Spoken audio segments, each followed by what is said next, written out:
이제 오전에 2시간을 제가 이제 말씀을 또 살펴봤습니다. 첫째 시간에는 이제 서론의 그 시간으로 신천지에 관련된 이거 정말 너무너무 좀 가슴 아픈 일이죠. 아까 우리 그 사모님이 이제 말씀하신 대로 왜 요즘에는 그 안상홍 증인의 그 어머니 하나님 그죠? 그 안상홍 증인이하고 신천지뿐 아니라 또 아까 뭐가 급성장한다 그랬죠? 거기하고 장님 네? 어머니 하는 그 어머니 하나님하고 신천지하고 여호와 증인. 그치 여호와의 증인들. 그러니까 이거는 그 역사를 살펴보면은요, 교회가 교회로서의 올바른 위치에서 떠나고 교회가 세상을 본받고 세속화가 되는 게 타락이거든요.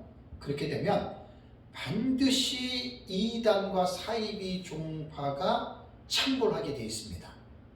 그러니까 지금 우리 주변에 안상홍 증인이나 신천지나 여호와 증인이나 이러한 이단들이 지금 급성장하는 것은 그만큼 한국 교회가 본래의 위치를 떠났기 때문에 그래요. 그러니까 충격이잖아요. 지난 주일날 20일 날 대구에서 10만 6천 명 정도가 그 무료 신학을 졸업한 사람들입니다. 3년 전에 일산 킨텍스에서 6만하고 전 세계적으로 112개에서 10만 6천 명이라고 그랬잖아요. 그죠? 여러분 이게 지금 보통 문제 아닙니다. 정말 보통 문제 아닙니다. 그러니까 교회가 교회로서의 본연의 위치, 그러니까 교회가 본연의 위치를 벗어났다라고 하는 건 가장 기본이 뭐냐? 성경이에요, 성경. 그러니까 거기에서 가장 그 큰 어떤 그 잘못을 범한 사람이 목회자입니다. 다 목사 문제입니다. 그러니까 교회 문제는 성도 문제이기 이전에 목사 때문에 그렇게 되는 거예요. 그래서 오늘 첫 번째 시간에 제가 하나님 좀 인사이트를 준 것 중에서 참 목사님들 저도 목사지만 좀 두렵습니다. 정말 우리가 좀 두려운 거예요. 왜 똑같은 본문인데 똑같이 설교를 하는데 어떤 목사님 설교는 막 가슴을 막 닿는데 어떤 목사님 왜 그냥 그 설교 이상하게 들리는 거 왜 그런 줄 아세요? 설교자의 그 영향을 절대 무시 못합니다. 좀 두렵고 떨립니다. 우리가 잘나서 그런 거는 아닌데 그만큼 설교자의 어떤 자세도 중요하다고 하는 거 여러분 꼭 기억하고, 어쨌든 제가 요한계시록 독법을 지금 한 6, 7개월 했잖아요. 왜 요한계시록이 어려울까? 어려운 이유를 모르면 몰라요. 계속 어려워요. 근데 어려운 이유를 알면 풀려질 수가 있어요. 그래서 요한계시록을 어떻게 읽어야 하느냐? 요한계시록 독법에 대해서 제가 강의했던 내용으로 이제 지난 시간부터는 우리가 보고 있는 이제 이 요한계시록을 어떻게 보느냐. 사실 제가 9년 전에 여기 와서 시작할 때 그때 회장님 제가 요한계시록부터 했잖아요, 그죠? 그때 이제 계속 하다가 이제 중간사도 제가 좀 하고요. 이제 천연왕국 같은 부분도 좀 하고 다른 부분도 했지만 어쨌든 서울에서는 제가 이제 요한계시록에 대한 부분을 나가는 거예요. 그러니까 참 지금 생각하면 처음에 제가 요한계시록 강의를 할 때 이걸 먼저 했어야 되는 거예요, 독법을. 이 독법을 먼저 한 1년 정도 깊이 있게 하고 이제 지금 제가 9년 전에 했던 강의 있잖아요. 두쪽인 적그리스도 이런 것들 그런 거를 이제 들어갔으면 되는데 왜? 저도 그렇게 못 배웠어요. 저도 그렇게 몰랐어요. 그냥 배운 거예요, 그냥. 그냥 배웠다고 잘못 배웠다는 건 아니에요. 그리고 이제 배우고 나서 제가 연구를 하다 보니까 순서적으로 볼 때 항상 그 뒤에 뭐 하고 나면은 안타까움이 느껴지잖아요. 먼저 이걸 먼저 했어야 돼요. 요한계시록 독법을. 그러고 나서 이제 제가 이제 지난 시간부터 강의하는 거는 우리가 다 전에 내가 9년 전부터 강의했던 내용들이거든요. 그걸 제가 한번 아마 다음 달까지는 갈 것 같아요. 조금 더 이제 여기에 딱 제가 말씀드린 독법의 이 순서대로 제가 나름대로 우리가 보고 있는 부분을 제가 지금 변호한다고 생각하시면 됩니다. 그러니까 우리는 마구잡이가 아니라는 거예요. 제가 지금 강조하고 하는 거는 우리는 마구잡이로 카더락해서 지금 배운 게 아니라 교회사를 통해서도 2000년 기독교 역사를 통해서 우리가 보고 있는 이 관점들을 이미 초대교회 교부들부터 이런 걸 봐왔다는 거예요. 족보를 지금 말하는 거예요. 족보. 개혁신학은 족보신학입니다. 그러니까 이걸 가지고 저는 상당히 제 자신이 많은 어떤 그 위로도 받고 거기에 어떤 확신도 가졌기 때문에 저희가 이제 자신 있게 사실을 하는 겁니다.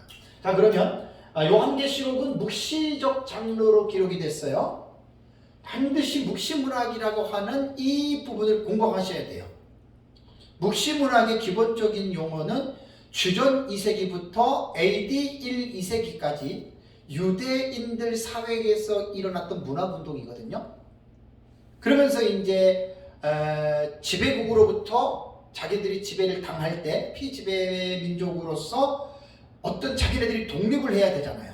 그러면서 그 정치적으로, 문화적으로, 사회적으로 압박을 받으면서 이스라엘 민족들은 하나님을 믿는 백성들이기 때문에 그들의 신인 하나님을 향하여 그들이 나름대로, 우리로 말하면 독립운동 같은 거 있잖아요. 그죠? 독립운동하고 그럴 때 나름대로 뭐 자기네들끼리 보내는 서신도 있고 뭐 그런 걸 이제 그런 식으로 생각하면 가장 기본적으로 할 수 있습니다.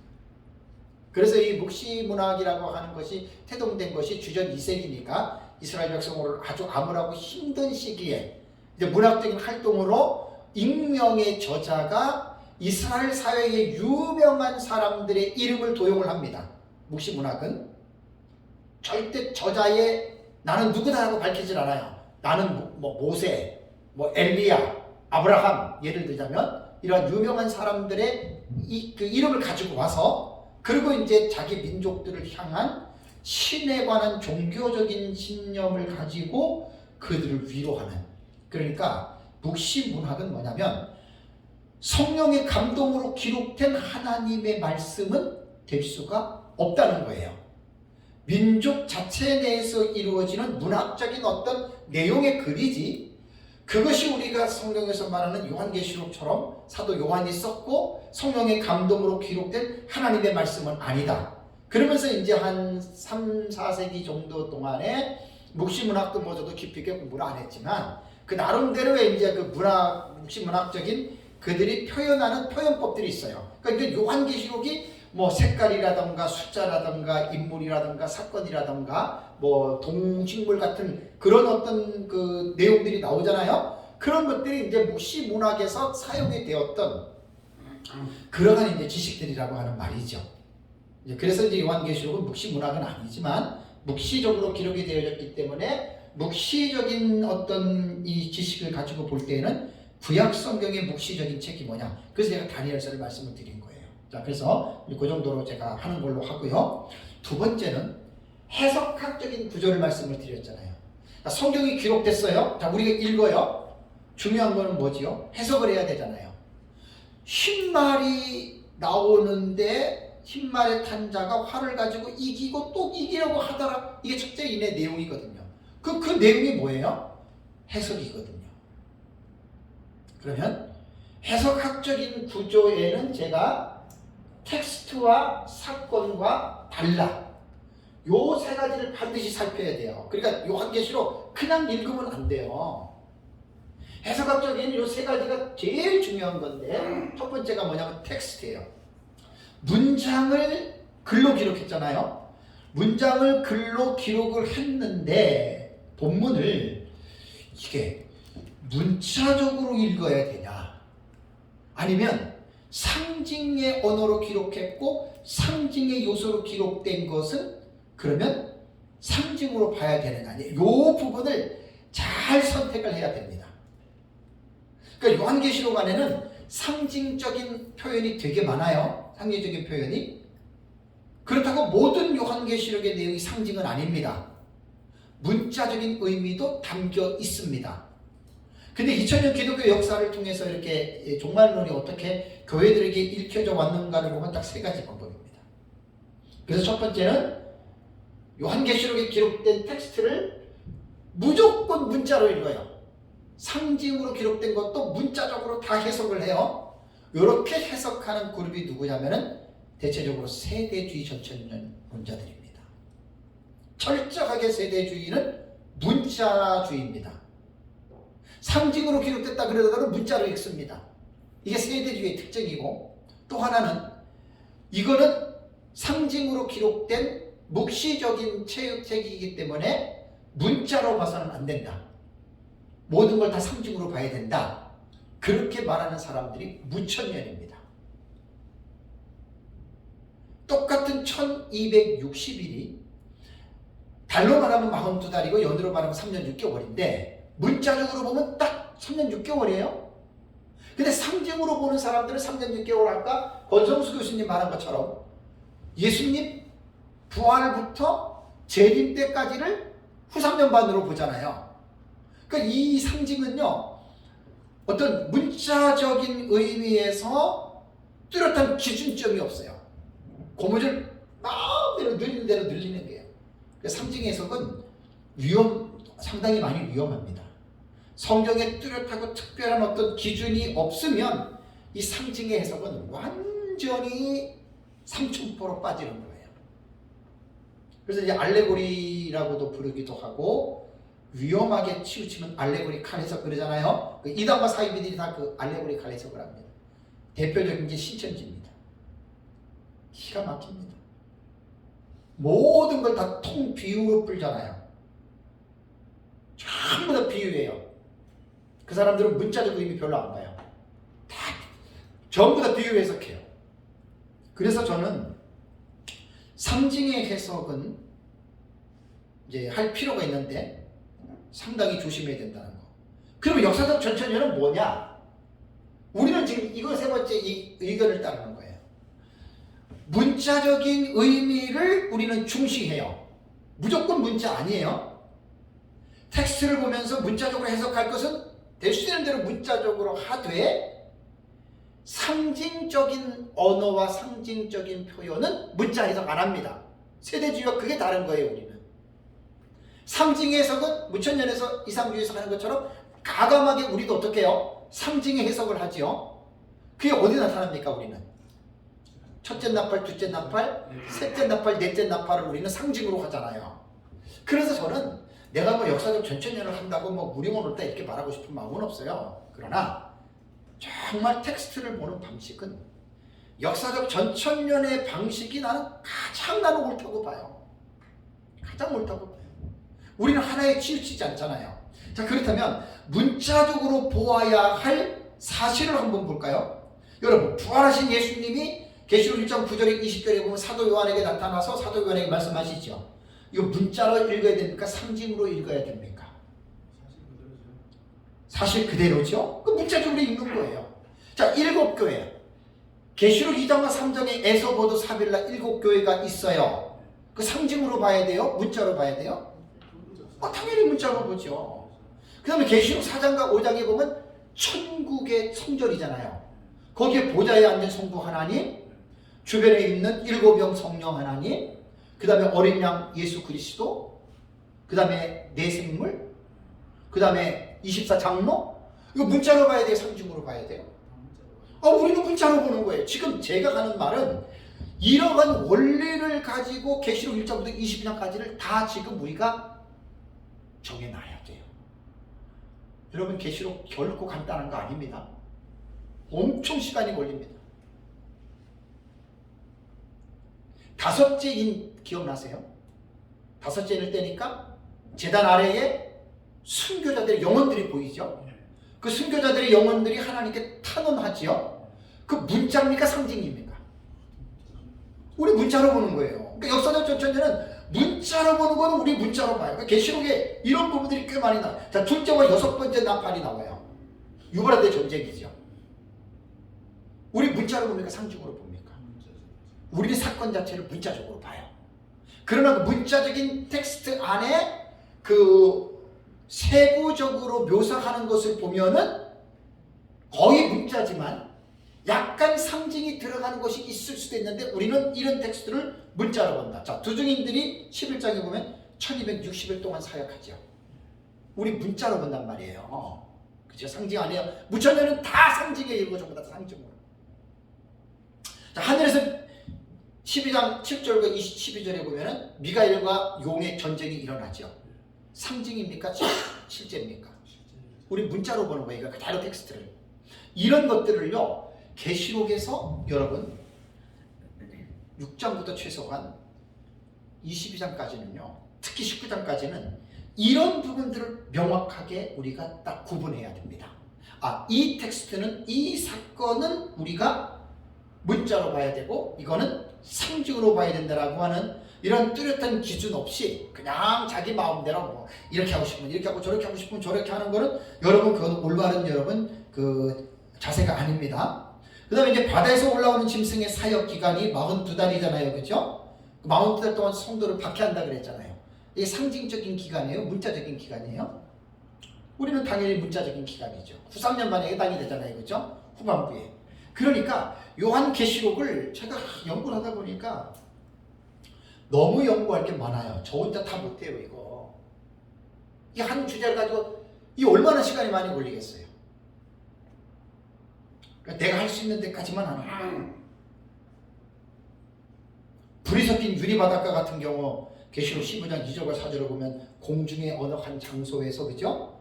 불이 섞인 유리바닷가에 있잖아요. 상징이에요, 문자예요?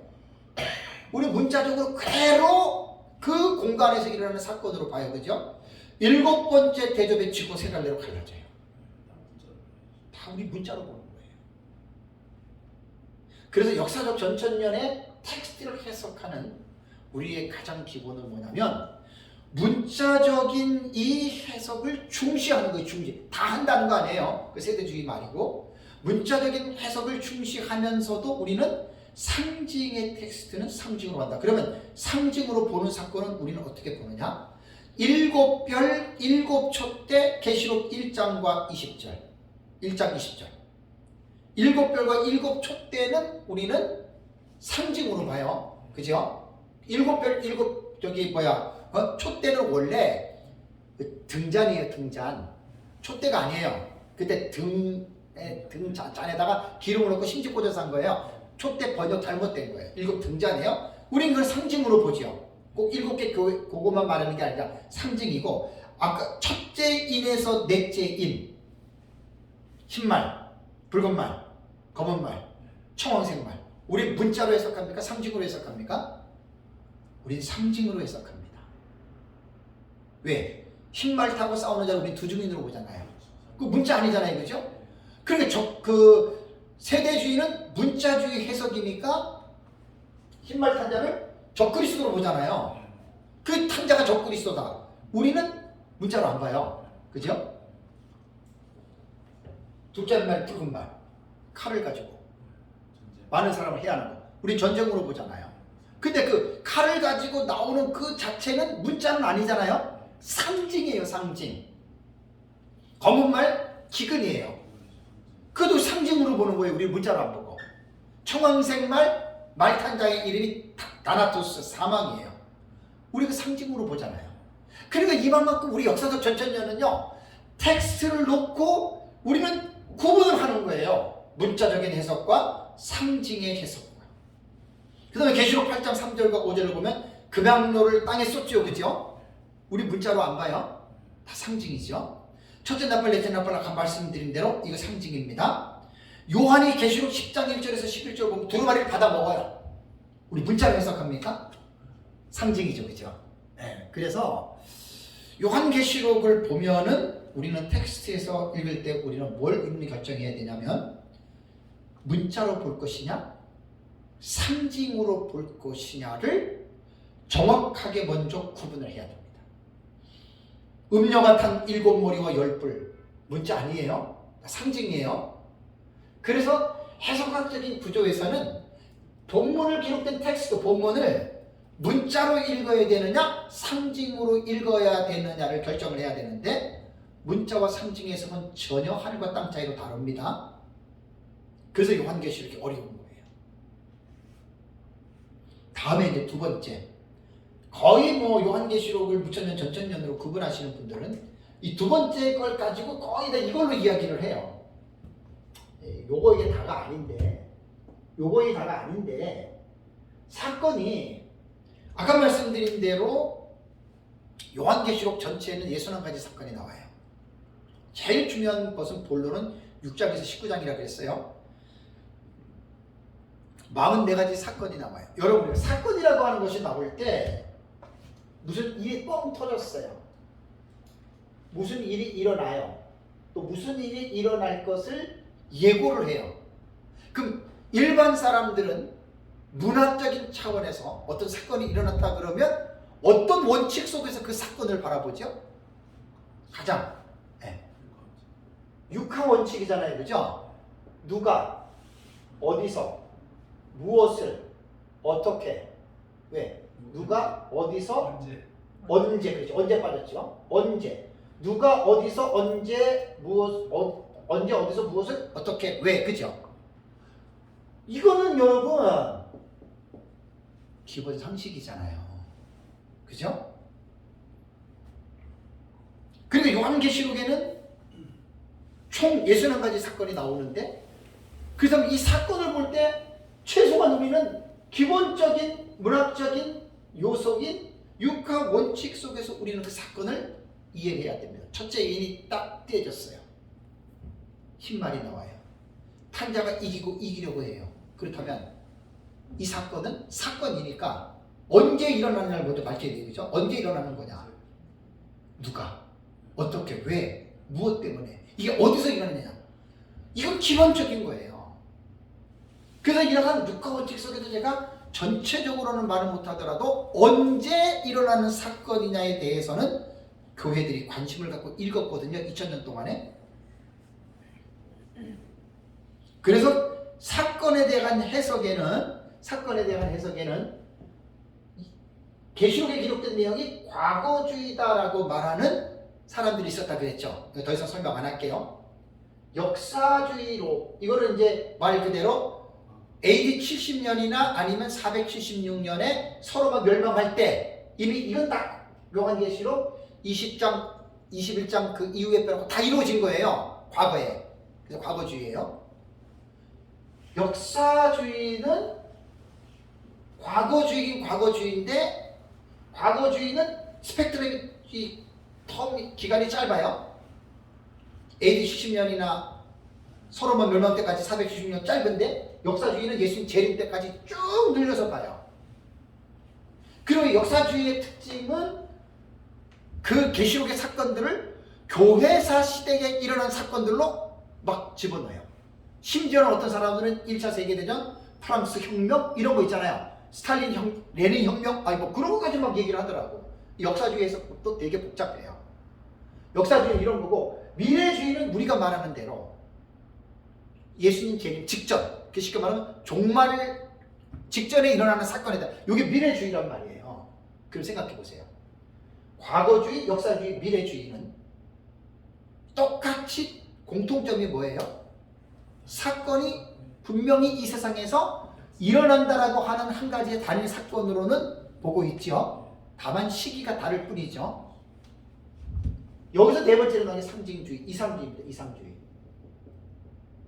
이상주의는 과거, 역사, 미래주의와는 전혀 달라요.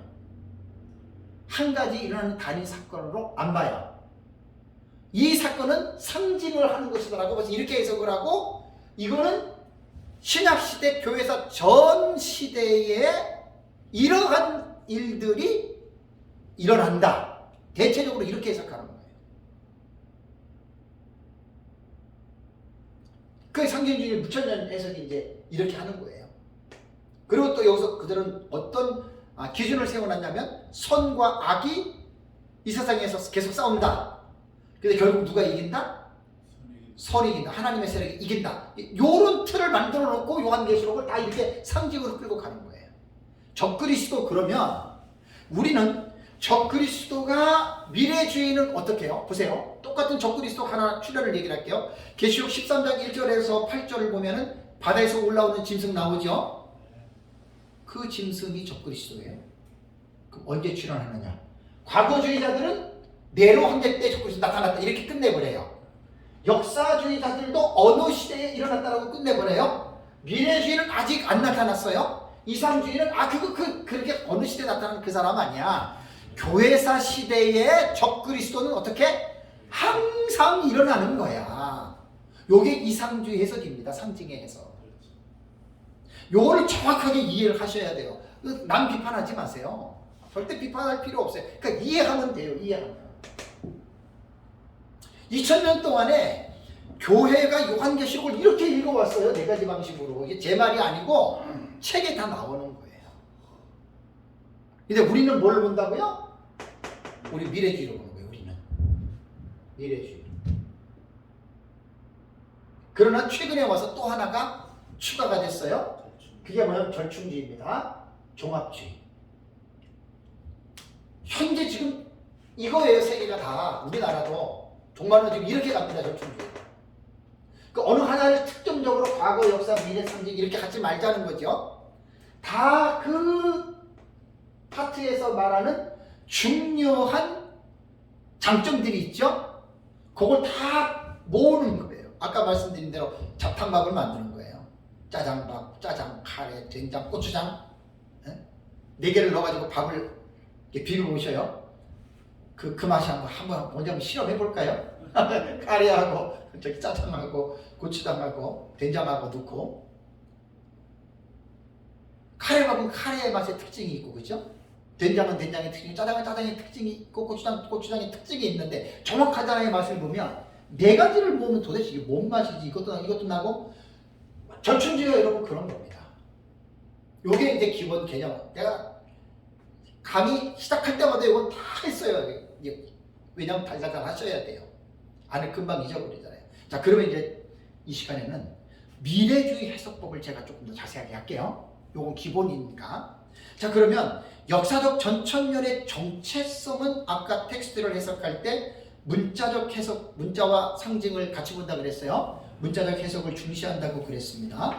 그러면 이 역사적 그 전천년주의자들이요, 사실 요 지금 절충주의 있잖아요. 절충주의, 요 종합주의 이렇게 해석을 하는 경우들이 의외로 많습니다. 그래서 역사적 전천년은요 미래주의의 해석을 따르는데 요건 꼭 기억하셔야 됩니다. 이거 모르면 혼란증입니다. 역사적 전천년은 미래주의 해석법을 따르는 것이 이게 정체성의 원리예요. 그러면 역사적 전천년이 미래주의를 따른다는데 그럼 다 똑같으냐? 아닙니다. 이거 꼭 기억하셔야 돼요. 두 가지로 갈라지는데 첫 번째는 절충적 미래주의와 두 번째는 종말적 미래주의. 여기서 종말적이라고 하는 말은요 무엇이라고 여러분들이 부연 설명을 하면 철저한이라고 하는 부분을 먼저 생각을 해야 돼요. 이 철저한 미래주의, 철저한 이 종말주의는 무천년의 학자인 그레고리 빌 책에 나옵니다. 그레고리 빌이 이제 세대주의와 역사적 전천년을 분별할 때 철저라고 하는 단어를 썼어요. 근데 종말적으로 저는 이제 그런 차원에서 제가 쓰는 겁니다. 자, 그러면 역사적 전천년은 미래주의인데 이 두 가지로 나눠진다고 했어요. 그러면 절충적 미래주의는 뭐냐? 아까 제가 말씀드린 그거예요. 요거를 전천년이 요거라는 거예요. 요 미래주의 요거인데도 요 방식으로 통합한 거예요. 요 방식을. 그러니까 여러분 전천년 미래주의 그러면 기본 개념이 뭔 줄 아세요? 종말적이에요. 예수님 재림 직전에 일어날 일들에 이게 초대교회 교부들이 그렇게 계시록을 읽어왔다는 말이에요. 예수님 재림 직전에. 그런데 시간이 지나면서 근현대사의 그 학자들이 역사적 전천년을 따라가는 학자들이 절충적인 이 해석법을 많이 지금 이거 취하고 있어요. 그래서 역사적 전천년의 정체성인 종말적이라고 하는 개념이 지금 이 절충주의에 들어가면은 흐려져 버렸어요. 지금 이거 꼭 깨달으셔야 돼요. 이번에 책에 다 나옵니다. 우리가 문자적 해석과 상징적 해석을 병행을 하는 것은 당연한데 미래주의 해석을 한다고 하면서 절충주의는 뭘 얘기해요? 과거주의도 얘기하고 역사주의도 얘기하고 상징주의도 얘기한단 말이에요. 이 미래주의가.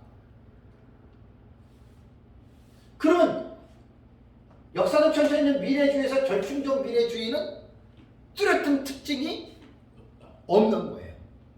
믹서가 돼버린 거예요. 놀라운 사실을 가르쳐 드릴까요?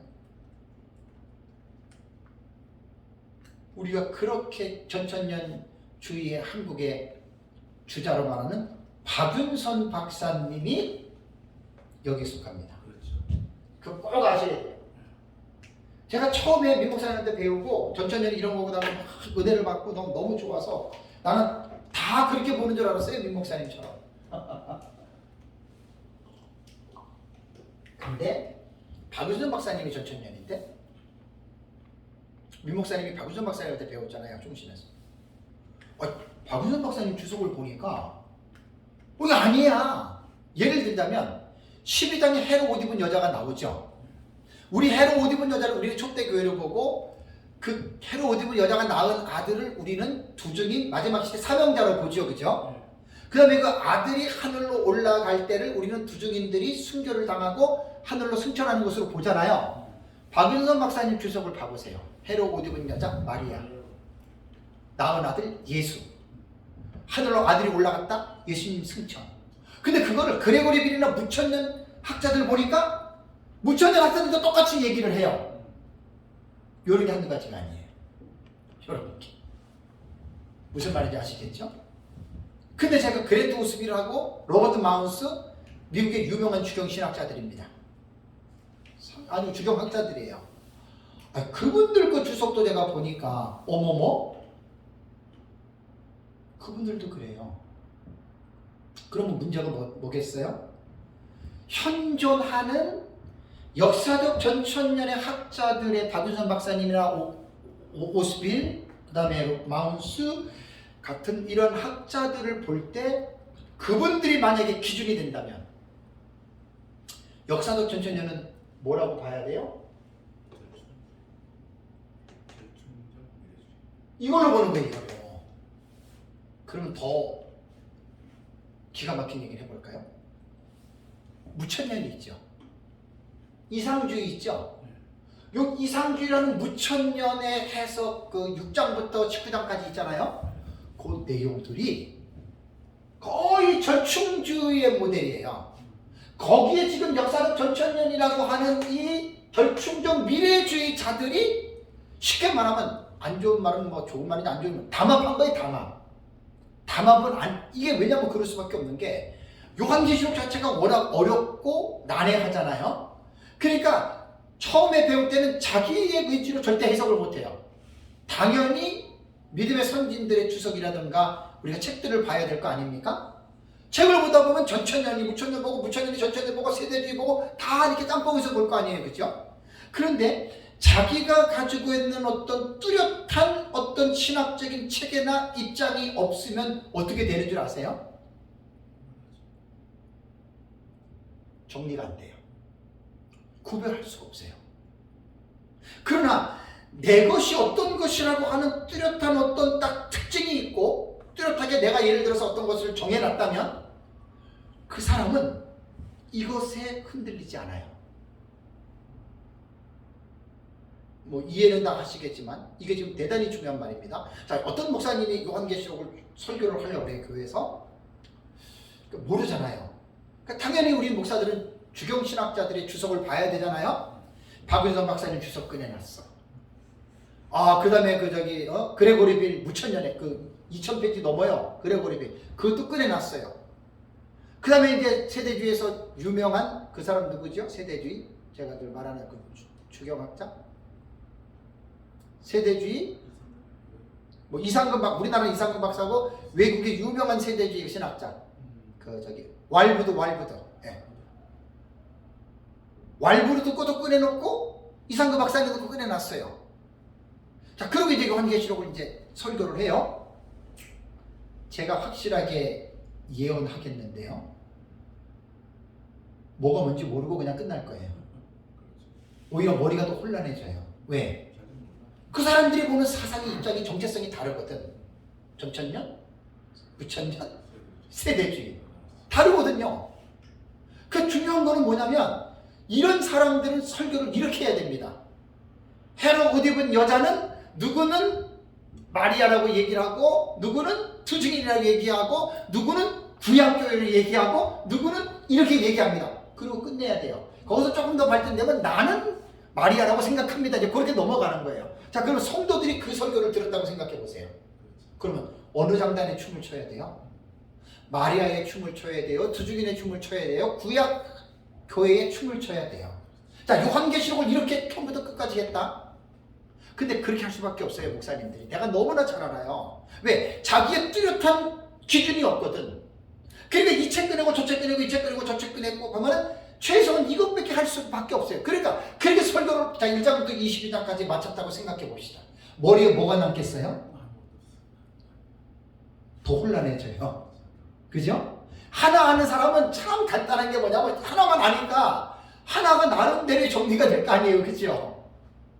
근데 이것저것 막 들쑤셔놓은 사람들은 정리가 안 돼요. 그래서 요한계시록 여러분 공부하기 쉽지 않습니다. 그래서 처음에 공부할 때는요, 이것저것 보면 안 돼요. 한 사람을 딱 선택하세요. 내가 존경하고 이 책 좋은 책이다 그러면 그걸 먼저 독파하세요. 거기서부터 정리를 하세요. 이게 가장 지혜로운 방법이에요.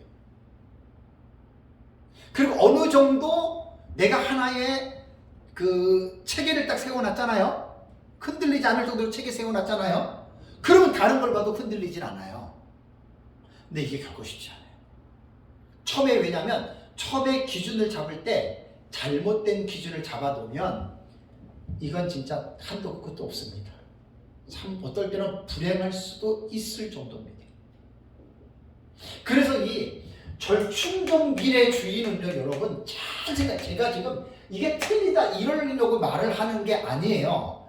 밑에 말하는 종말적 미래주의와는 달라요. 똑같이 미래주의라고 하는 똑같은 역사적 전천년이라고 하는 소속은 이야기는 하지만 이거 뚜껑 열고 들어서 잘 보면은 이건 정말 말이 안 돼요.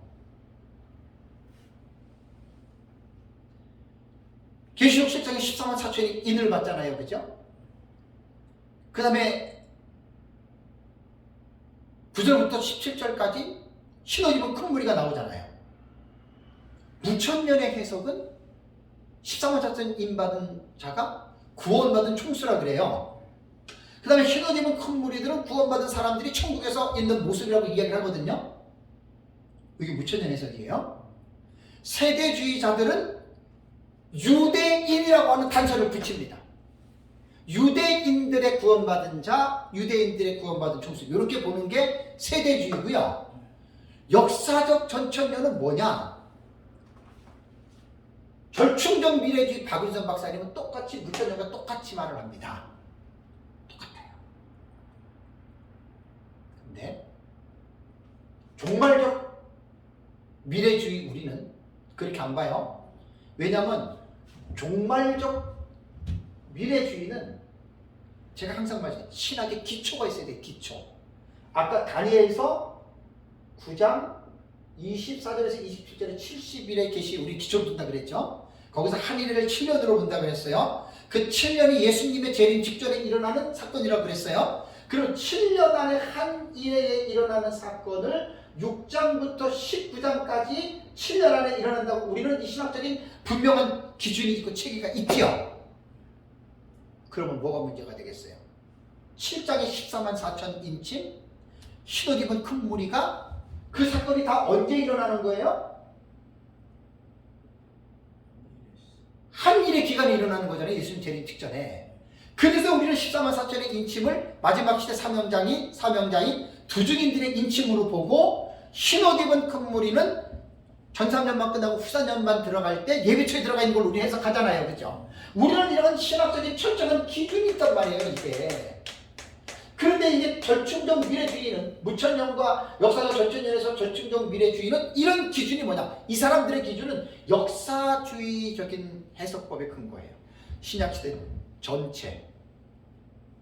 그러니까 헤롯 옷 입은 여자 12장이 왜 자꾸만 마리아로 왜 신약시대 처음으로 넘어가요? 우리 종말적 천천년은 12장이 왜 초림으로 가냐고요. 예수님 재림 직전에 나타날 사건인데. 요거 이해되시죠? 요거 분명하게 이해하셔야 돼요. 그래서 우리가 지금 이게 배우고 우리가 지금 알고 있고 우리가 지금 가르치고 있는 여러분 이 부분을 분명하게 배우세요. 뭐든지 지식은요, 확실하지 않으면 자신감이 없어져요. 확실해야 자신감이 생겨요. 6장부터 12장 하늘의 7년 안에 일어나는 44가지 사건이다. 공식이에요. 이 공식을 무시해버리면 일로 넘어가요. 저충정 미래주의. 무천년과 똑같이 이 역사주의로 신약시대 전체로 계시록을 해석하는 거예요. 누가 아군이고 누가 적군인지 구분 안 돼요. 그냥 섞여 있는 거예요. 제 말은 어떤 무리를 구분 지어 가지고 당을 지어서 내가 뭐 싸우고 그러려고 하는 게 아니에요. 정체성이 사라지면 안 돼요. 장로교, 성결교, 침례교, 오순절, 천주교, 정교회, 야 그리스도 안에서 하나니까 전부 다 이 교파들의 그 예배적인 양식들을 다 가지고 와서 짬뽕한다고 생각해 보세요. 여러분 얼마나 혼란스럽겠어요. 그러니까 장로교는 장로교대로, 침례교는 침례교대로, 오순절을 오순절대로, 그 다음에 성결교는 성결교대로, 또 뭐죠? 군인들 구세군은 구세군대로 자기네들 특징을 갖고 있으라는 이야기예요. 특징을. 저는 그걸 말하는 거지 무리를 나눠서 분당을 내가 갈등을 내가 야기시키려고 하는 건 절대 아닙니다. 분명한 자기의 그걸 갖고 있어야 된다 그 말이에요. 그래서 이제 저충정 미래주의는 바로 이러한 면을 갖고 있다는 거예요. 거의 지금 역사적 전천년주의 이렇게 지금 가고 있습니다. 그러니까 무천년하고 이미 그러니까 이게 뭐냐면 말 그대로 절충주의로 지금 넘어간 거예요. 그러니까 뚜렷한 기준이 없는 거예요.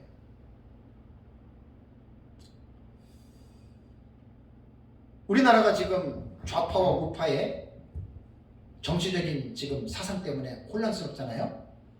6.25 전쟁이 왜 일어났어요?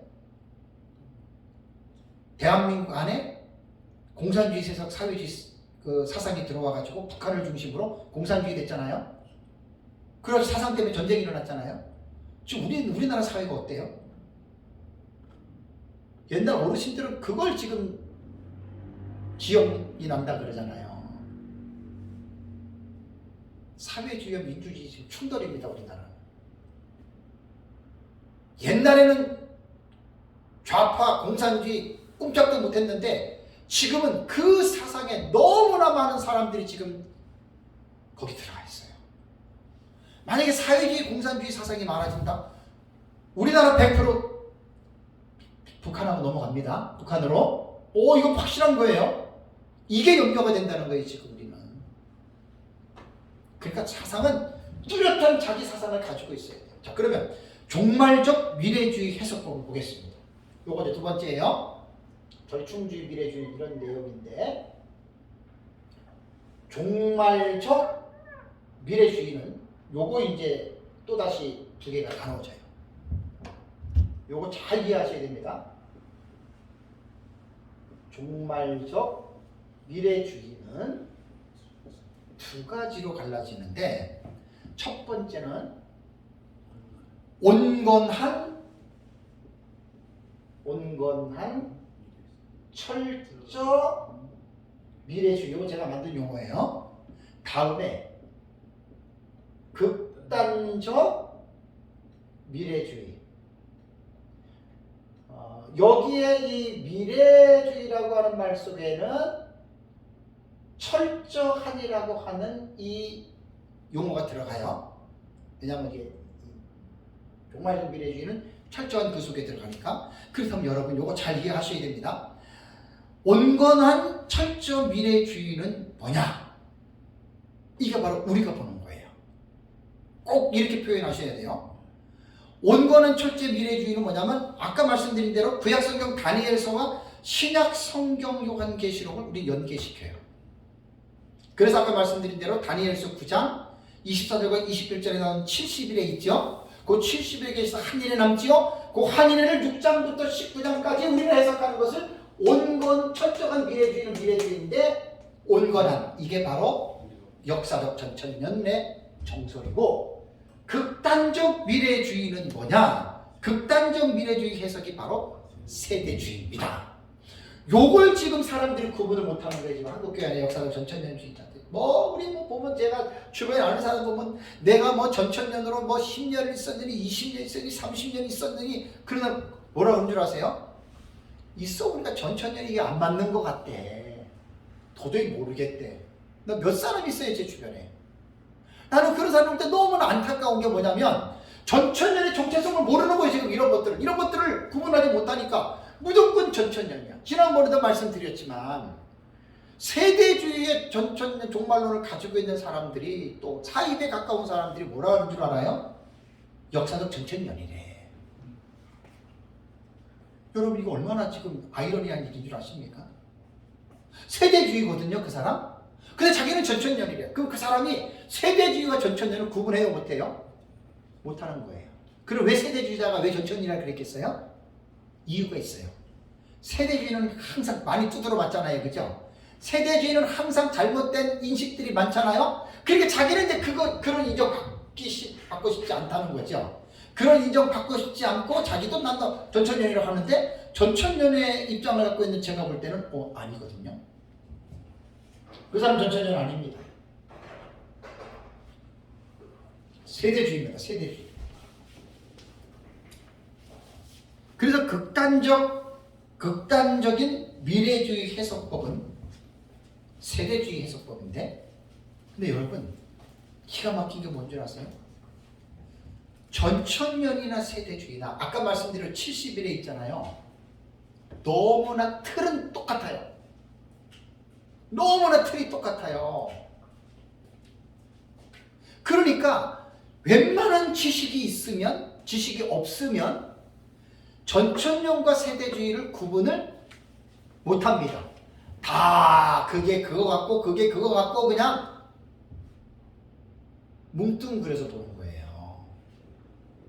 그래서 제가 무천년주의자들 신학자들이나 이런 분들 내가 누구라고 말은 안 하겠지만 제가 볼 때 정말 한국에 지금 그 신학교 교수들이에요. 그분들 글이나 이렇게 몇몇 분들 읽어보고 내가 깜짝 놀란 게 목사는 사실 지식이 부족하니까 우리가 뭉뚱그려서 볼 수 있어요. 전천년의 세대주의나 뭉뚱그려서 봐서 그냥 저 사람들 같다고 말할 수가 있는데 최소한 신학교 교수님들은 그러면 안 되거든요. 왜 그러냐면 제 책에도 나오잖아요. 역사적 전천년과 세대주의는 같습니까? 다릅니까? 다릅니다. 이건 제 말이 아니죠. 앤서니 후쿠마도 얘기를 했고 가나베 교수도 얘기를 했고 그죠?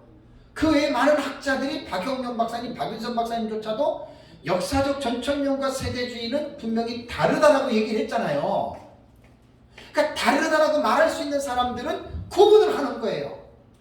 전천년과 세대주의 전천년이 비슷하고 윤곽은 같지만 안에 들어가서 주장하는 신학적인 입장을 보면 다르거든요. 이걸 지금 한국교회 목사님들 대부분이 구분 못하는 거예요. 무천년 신학자들이 세대주의를 역사적 전천년에서도 대단히 많이 비판을 합니다. 위험하기 때문에 무천년주의자들은 내가 왜 기분이 나쁘냐면 세대주의가 잘못된 부분들은 잘못된 부분 우리도 잘못했다고 비판을 하거든요. 근데 무천년주의자들이 어떻게 할 줄 아세요? 세대주의를 이놈하고 떼찌하고 때릴 때 세대주의만 때리는 게 아니에요. 전천년을 싸잡아가지고 집어넣어요. 그리고 세대주의를 때리듯이 전천년도 같이 때려요. 이게 한국의 먼 신학교, 먼 교수들이 한 말이에요. 이러면 내가 안 밝혀요. 제 마음이 어떻겠어요? 제 마음이 어떻게 기뻤겠어요? 실망했어요. 이런 사람들이 교수야. 그것도 조그만 신학교도 아니고 메이저 신학교.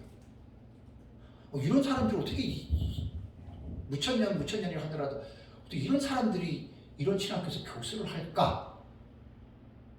모르겠어요. 제 유튜브 혹시라도 나중에 돌고 돌아서 그 교수님이 들으면 찔끔할 거예요. 왜? 제 말이 아니잖아요. 이러한 기본적인 지식, 객관적인 지식이 없이 나는 무천년이야. 세대들이 잘못됐는데 왜 여기다 역사적 전체를 싸잡아매가지고 왜 때리냔 말이에요. 그거는 학자로서의 소양이 부족한 사람이에요. 제 말 하나님 앞에 양심껏 얘기합니다. 세대주의하고 역사적 전천년 달라요. 그러니까 근원으로 올라가면 역사적 전천년주의가 초대교부 때 시작이 됐잖아요. 세대주의는 19세기 존 넬슨 다비에서 세워진 거예요. 존 넬슨 다비가 역사적 전천년의 종말론 틀을 가지고 와서 자기 신학을 주관적인 신학으로 세운 거예요. 그게 세대주의예요. 그러면 이거는 어떻게 여러분들이 이해해야 되냐면 천주교와 기독교의 관계를 한번 생각해 보세요. 천주교가 먼저예요? 기독교가 먼저예요?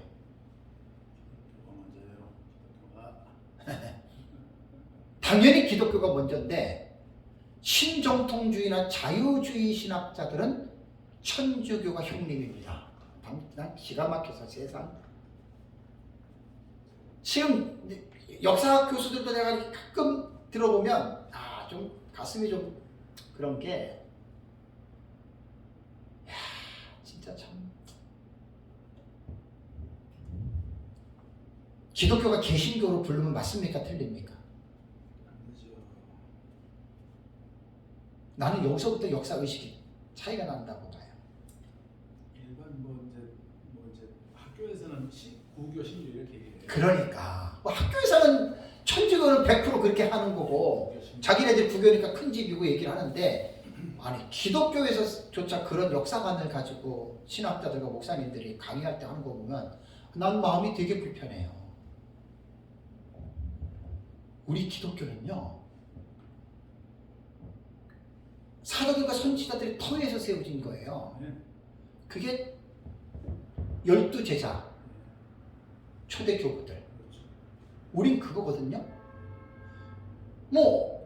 로마 캐토릭은 자기들의 출발점을 베드로로 보잖아요. 그죠? 베드로에게 열쇠를 줬어요. 초대 교황이라고 그러잖아요. 참 코미디도 그런 코미디가 어디 있어요? 아니죠? 왜 천주교를 로마 카톨릭이라고 하는 줄 아십니까? 로마라고 하는 제국이 기독교를 공인하고 기독교를 국가의 종교로 인정하면서 기독교가 그 로마라고 하는 제국 안에서 타락하고 변질된 게 로마 캐토릭이에요.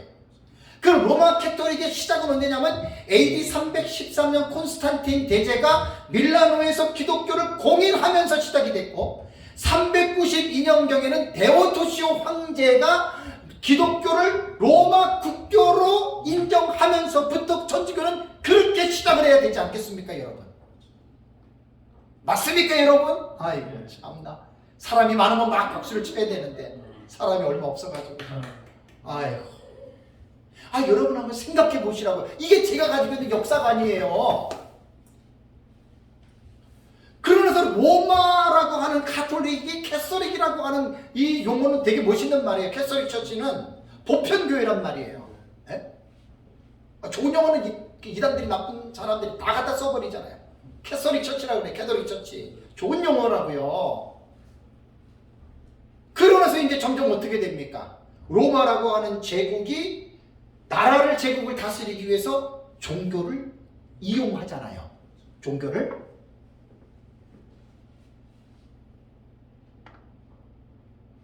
이번에 할로윈 데이 아시죠? 할로윈 데이 그거 내가 이번에 참 그거 한번 시사 설교를 해야 되는데 할로윈이라고 하는 그게요 원래 겔트족 있잖아요. 주전 4세기경에 겔트족에서도 시작된 거예요. 겔트족은 게르만족이라고 해가지고 위쪽에 있는 슬라브족 그쪽에서 내려온 사람들이잖아요. 그 사람들이 로마를 침공해가지고 467년에 서로마가 멸망했잖아요. 내가 이제 그 공부를 제가 좀 해야 되는데 어쨌든 그렇게 돼서 로마라고 하는 나라가요. 그게 원래 할로윈이라고 하는 행사가 겔트 문화에서 나온 거거든요. 그러니까 이제 그게 뭐냐면 조상들이 그 사람이 죽으면 몇 년 동안은 이 세상에 1년이가 있어요. 그 귀신이 돼가지고 우리나라 옛날에 제사 문화가 똑같아요. 그래가지고 이제 그 귀신이 올 때에 귀신을 섭섭하게 대해주면은 귀신이 우리에게 해코지를 하니까 그 귀신한테 먹을 것도 주고 또 때로는 귀신이 오면은 사람이 이렇게 해코지를 하니까 귀신 분장을 하는 거예요. 귀신 분장을. 그래서 귀신이 우리를 몰라보도록 그게 헬로윈 문화가 거기서 온 거라고요. 그런 데서. 근데 그게 자료들을 제가 쭉 보니까 로마 가톨릭에서요 7세기인가 그때에 만성절이라는 게 있어요. 만성절이라고 하는 말은 뭐냐면 성인들 중에서 이름 있는 유명한 성인들 말고 무명의 성인들 있잖아요. 그 무명의 성인들을 기리는 그 미사를 드리는 그 날이 10월 31일이에요. 그 날을 그 7세기에 이미 황제가 공연해가지고 만성절로 지켜왔는데 그 4세기인가 6세기에 그 교황이 겔트족을 이제 그 쉽게 말하면 로마는 종교니까 그 지배하고 있는 나라들의 종교나 문화를 무시하지 않고 그 더러운 거는 안 좋은 거는 싹 잘라버려야 되는데 겔트족이 지키는 할로윈 대위를 10월 31일 만성절로 엮어놓은 거예요. 이렇게 됐더라고요. 이게 결국 누구 잘못인 줄 아세요? 로마 가톨릭 잘못이죠. 만약에 칼빈이 만약에 그 입장에서 있었다, 종교개혁자들이 있었다, 할로윈 대위를 만성절로 집어들 것 같아요? 안 될 것 같아요? 아예 그런 날도 만들지 않지만 악은 모양이라도 없애야 되잖아요. 그래서 그렇게 된 거예요. 그래서 그 할로윈 문화가 아일랜드 있잖아요. 영국의 섬. 아일랜드에서 이제 그 사람들이 이제 그런 풍습이 겔트족의 그런 문화를 가지고 계속 자기네들 우리나라 추석 지키듯이 지키다가 1800년도에 대기근이 들었어요. 감자에 큰 역병이 들어가지고 그 아일랜드에 있는 사람들이 100만 명 이상이 미국으로 굶어 죽으니까 이주를 간 거예요. 그 미국에 가가지고 아일랜드 사람이 미국에 살면 자기네 문화와 전통을 갖고 가야 안 갖고 가요? 가져가잖아요. 그 10월 30일 날 그들이 할로윈 데이를 시작한 거예요. 그 미국에서 그때. 그러면서 이제 그 전에는 이제 소수의 겔트인들이 1800년 전에 갔을 때는 자기네들끼리 하다가 이제 1800년도에 그 100만 명 이상이 그냥 집단으로 이주해버리니까 엄청난 큰 행사가 됐잖아요. 그러다가 그게 이제 미국 사회에서 1970, 80년도인가? 그때부터 이제 이 할로윈 이 문화가 미국 전역으로 퍼진 겁니다. 그래서 이제 호박, 이제 아일랜드에서는 무에다가 잘라가지고 이제 형상을 만들었는데 미국에는 무보다 호박이 많으니까 호박에다가 이제 그 형상을 만들고 그 다음에 그 아이들 이제 가면은 뭐 이제 사탕 주잖아요. 그죠? 그게 뭐냐면 무슨 트릭 하는데 그 기억이 잘 안 나네.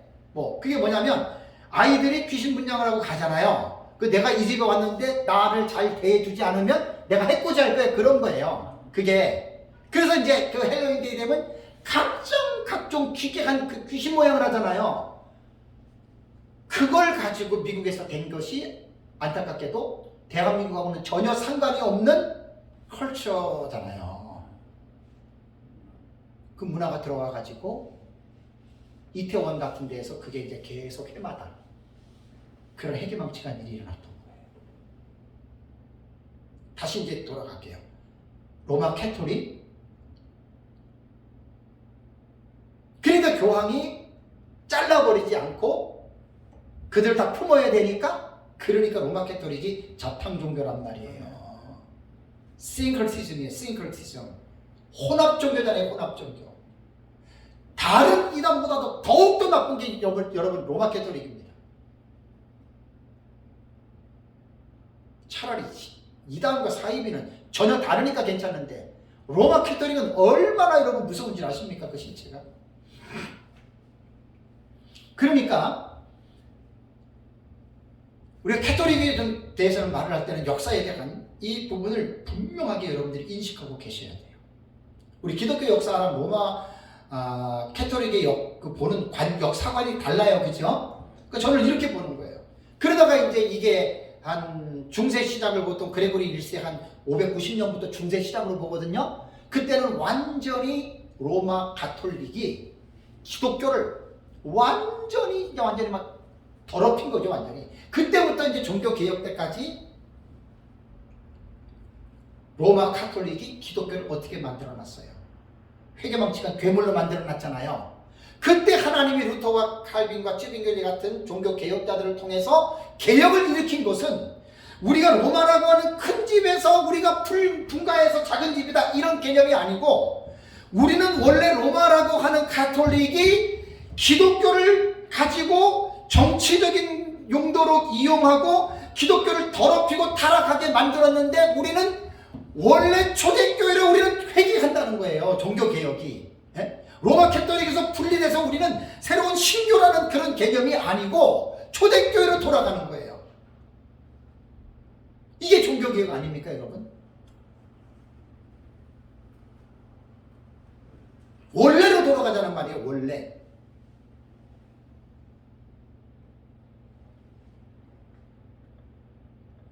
참 안타깝습니다, 여러분.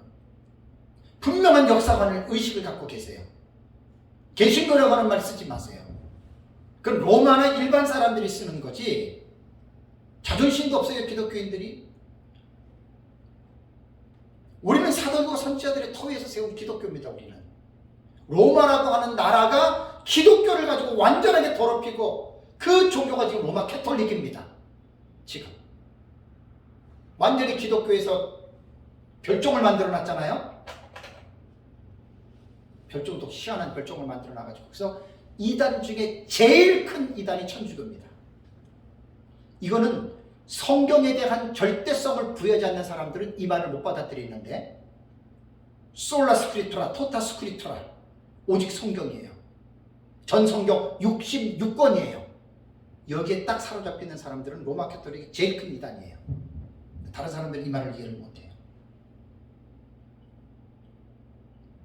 그래서 여러분, 사건에 대한 해석에서 우리는 미래주의를 보는데, 미래주의는 종말적 미래주의가 있고 절충적 미래주의가 있다고 그랬죠, 그죠? 여기서 우리는 종말적 미래주의 안에서도 또 두 개가 있어요. 온건한 철저 미래주의, 극단적 미래주의. 요건 용어를 제가 나중에 바꿀게, 좀 부드럽게.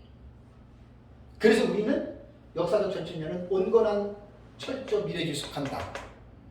극단적 미래주의는 종말적 미래주의지만 이거는 세대주의다. 그러면 역사적 전천년과 세대주의를 어떻게 구분하느냐? 이게 실력이란 말이에요. 이게 실력이고, 오늘 한국교회 안의 전천년 제가 보는 견지에서는 70% 이상이 역사적 전천년, 세대주의 전천년 구분 못해요. 아까 말씀드린 대로 이단과 사이비 세대주의자들이 역사적 전천년이래, 내가 누구라고 얘기할 수 있어요. 아니에요. 그 사람 전천년 아니에요. 세대주의예요. 그것도 위험한 세대주의예요.